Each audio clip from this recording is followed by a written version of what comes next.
Pada minggu ini, Rusia dan Belarusia memulai latihan nuklir gabungan terbesar dalam sejarah modern. 65.000 tentara, 200 peluncur rudal, 13 kapal selam. Dan di pusat semua ini ada Belarusia, sebuah negara yang belum lama ini netral dan sekarang mengarahkan hulu ledak ke Eropa. Tapi yang tidak dijelaskan oleh berita adalah apa yang ada di balik semua ini. Karena cerita ini tidak dimulai sekarang, ini dimulai dengan sebuah pilihan yang dibuat Lukashenko bertahun-tahun lalu, dan sekarang dia tidak bisa lagi mundur dari pilihan itu.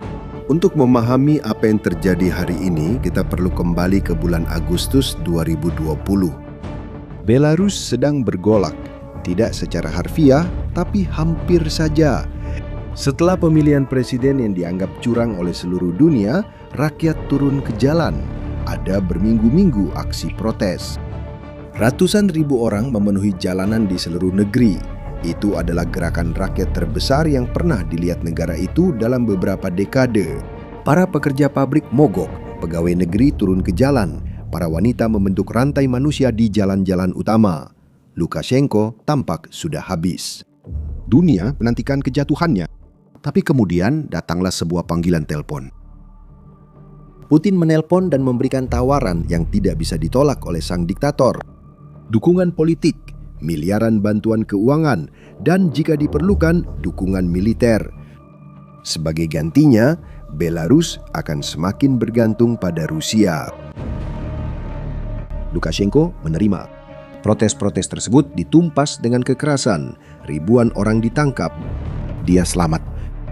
Tapi pada saat itu, tanpa menandatangani kertas apapun, tanpa pidato resmi, dia menyerahkan sesuatu yang tak akan pernah bisa dia dapatkan kembali. Kedaulatan negaranya sendiri.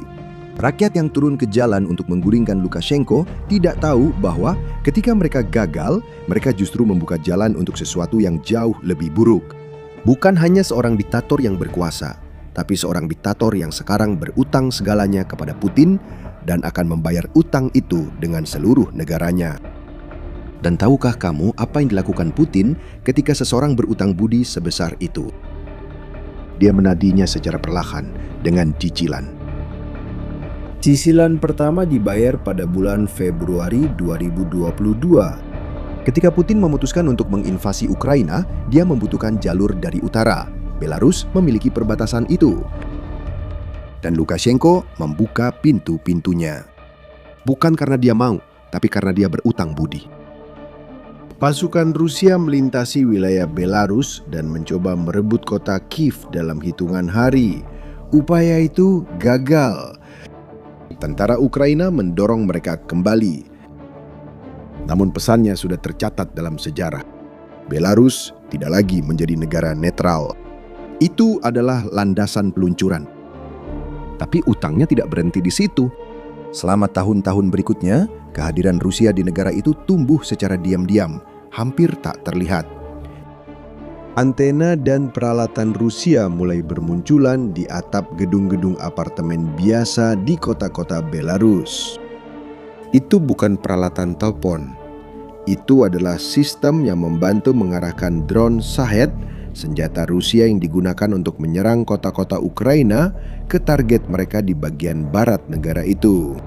Rakyat biasa di Belarus dijadikan tameng, bahkan tanpa mereka sadari.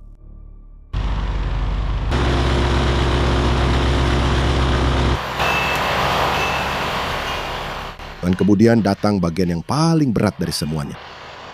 Pada bulan Desember 2025, Rusia memasang sistem rudal Oreshnik di tanah Belarus.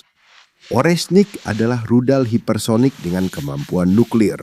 Rudal ini terbang lebih dari 10 kali kecepatan suara. Begitu cepat sehingga tidak ada sistem pertahanan di dunia yang mampu mencegatnya. Dapat mencapai target hingga 5.000 km jauhnya. Sebagai gambaran, jika ditembakkan dari Belarus, rudal ini akan mencapai Berlin dalam waktu kurang dari 10 menit. Hal ini membuat hampir seluruh Eropa berada dalam jangkauan senjata ini. Ditembakkan dari wilayah sebuah negara yang beberapa tahun lalu mengatakan kepada dunia bahwa mereka tidak ingin berperang dengan siapapun. Latihan minggu ini dilakukan persis dengan sistem ini. 65.000 personel militer, 200 peluncur rudal, 140 pesawat, 13 kapal selam.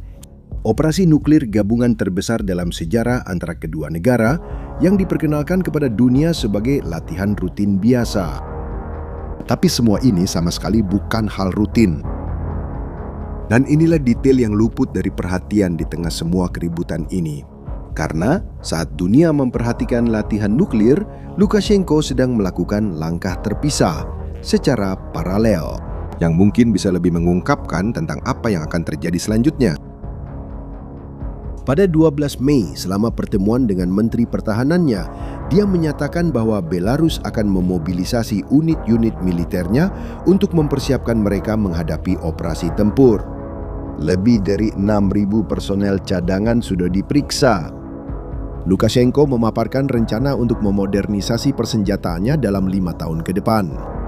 Jalan-jalan sedang dibangun di sepanjang perbatasan dengan Ukraina.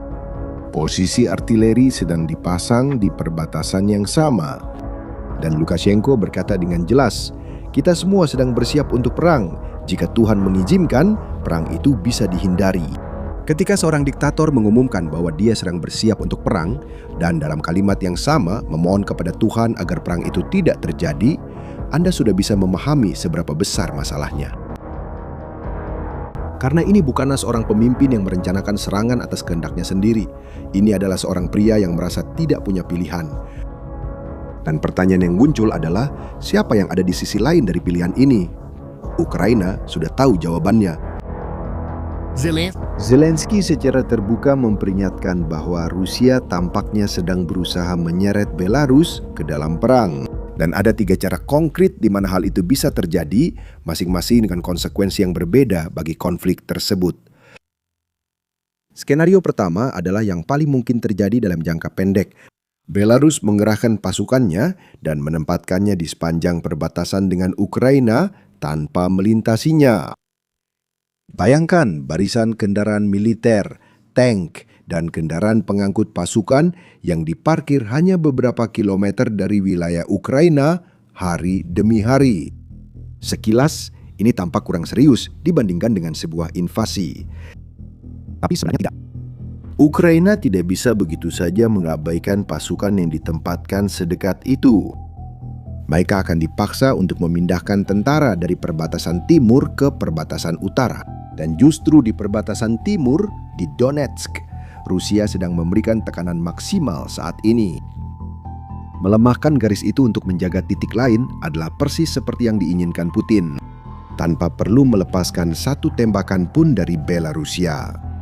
Tapi, jika skenario pertama saja sudah mengkhawatirkan, skenario kedua bahkan lebih langsung lagi.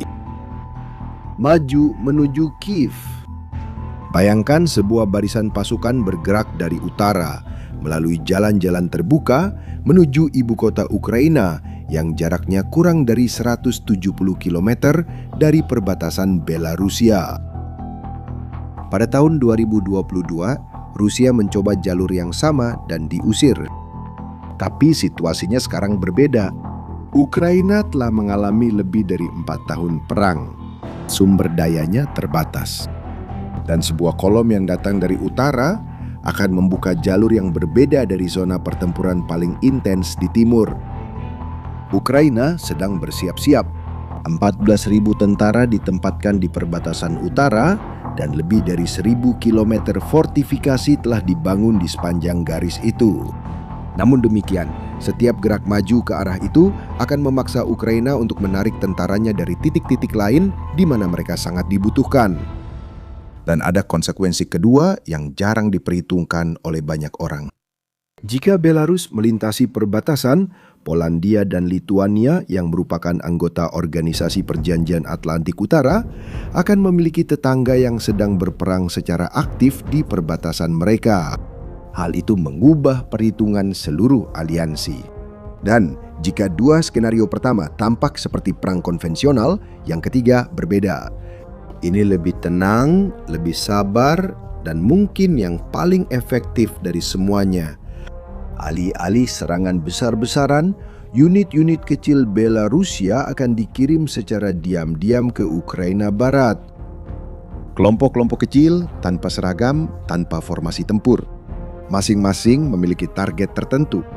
Sebuah jembatan, sebuah jalur kereta, sebuah gudang bahan bakar. Tujuannya bukan untuk merebut wilayah, tapi untuk melumpuhkan.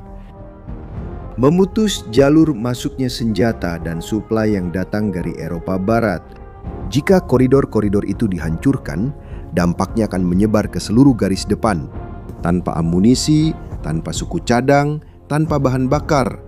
Bahkan prajurit yang paling terlatih pun tidak akan mampu bertempur. Banyak analis berpikir itu hanya gertakan, bahwa Lukashenko hanya menggonggong tapi tidak menggigit. Dan kemungkinan besar mereka benar untuk saat ini. Tapi ada sesuatu yang tidak dipertimbangkan oleh pemikiran ini. Siklus ini saling memperkuat. Semakin banyak Ukraina mengalihkan pasukan ke utara, semakin jauh Rusia maju di timur. Semakin jauh Rusia maju, semakin besar tekanan Putin kepada Lukashenko untuk melakukan hal yang sama. Ini adalah spiral yang dirancang di Rusia dan dijalankan oleh Belarus. Dalam ketiga skenario tersebut, tujuan sebenarnya tidak pernah untuk kemenangan Belarus. Ini adalah kemenangan Rusia. Lukashenko akan digunakan sebagai alat pengalih perhatian untuk melemahkan dan memberikan tekanan di beberapa titik secara bersamaan.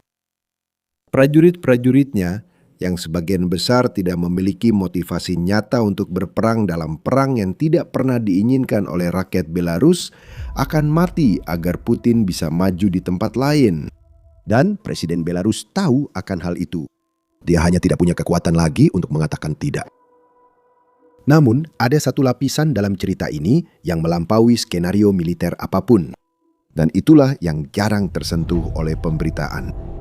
Pikirkan baik-baik tentang apa yang sedang terjadi di sini. Seorang pria yang memerintah dengan tangan besi selama lebih dari 30 tahun, yang bertahan dari protes, sanksi, dan tekanan dari seluruh dunia.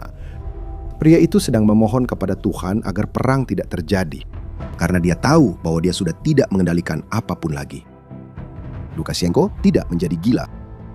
Dia adalah seorang pria yang kehilangan kendali atas negaranya sendiri dan belum mengakui hal itu kepada dunia. Pada tahun 2020, dia memilih untuk bertahan secara politik. Namun harga dari kelangsungan hidup itu dibayar dengan kedaulatan Belarus. Dan harga itu kini ditagih dalam cicilan yang semakin besar. Oresnik yang berlokasi di wilayah Belarus tidak mematuhi Lukashenko. Drone-drone yang melintasi wilayah udara Belarus tidak dikendalikan oleh Belarus. Drone-drone itu dikendalikan oleh Rusia. Keputusan-keputusan terpenting tentang masa depan negara itu tidak diambil di sana. Keputusan itu diambil di Moskow, Rusia.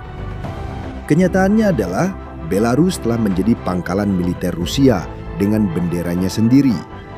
Dan Lukashenko hari ini menjalankan perintah Putin. Pertanyaannya bukan lagi apakah dia akan ikut perang. Pertanyaan sebenarnya adalah ini. Ketika Putin memutuskan waktunya telah tiba, apakah Lukashenko akan bisa berkata tidak? Sejarah 5 tahun terakhir menunjukkan bahwa jawabannya adalah tidak.